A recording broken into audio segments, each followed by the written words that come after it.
नमस्कार मित्रांनो, मी अमोल जाधव. स्वागत आहे तुमचे CSC मराठी या यूट्यूब चॅनलवरती. मित्रांनो, इयत्ता 12वी पास तरुणांना दरमहा 6,000 रुपये देण्याची घोषणा मुख्यमंत्र्यांनी पंढरपुरात केलेली आहे. 12वी उत्तीर्ण विद्यार्थ्यांना 6,000 रुपये दर महिना व डिप्लोमा केलेल्या तरुणांना 8,000 तर पदवीधर असलेल्या तरुणांना 10,000 रुपये स्टायफंड देण्याची घोषणा मुख्यमंत्री एकनाथ शिंदे यांनी पंढरपुरात केली आहे. मुख्यमंत्री माझी लाडकी बहीण योजनेनंतर आता एकनाथ शिंदे यांनी लाडका भाऊ योजना लागू करण्याची घोषणा केली आहे.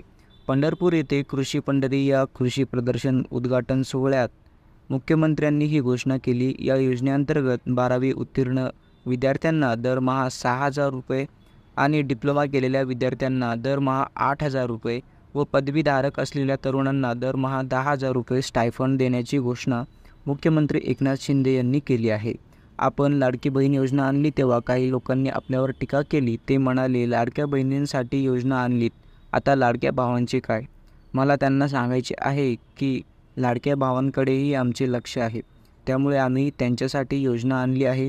जो तरुण 12वी उत्तीर्ण पास झाला आहे त्याला दरमहा 6,000 रुपये, डिप्लोमा केलेल्या तरुणाला 8,000 रुपये आणि पदवीधर तरुणाला 10,000 रुपये महिन्याला दिले जातील, असे मुख्यमंत्री म्हणाले. त्यामुळे राज्यातील लाखो तरुणांना या योजनेचा फायदा होणार आहे.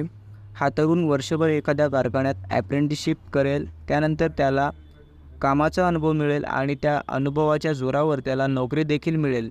एक प्रकारे आपण स्किल्ड मॅनपॉवर, कुशल कामगार तयार करत आहोत. राज्यासह देशातील उद्योग जगताला कुशल तरुण पुरवणार आहोत. आपले तरुण त्यांच्या कामात कुशल व्हावेत यासाठी सरकार पैसे भरणार आहे, असेही मुख्यमंत्री एकनाथ शिंदे म्हणाले. जय हिंद.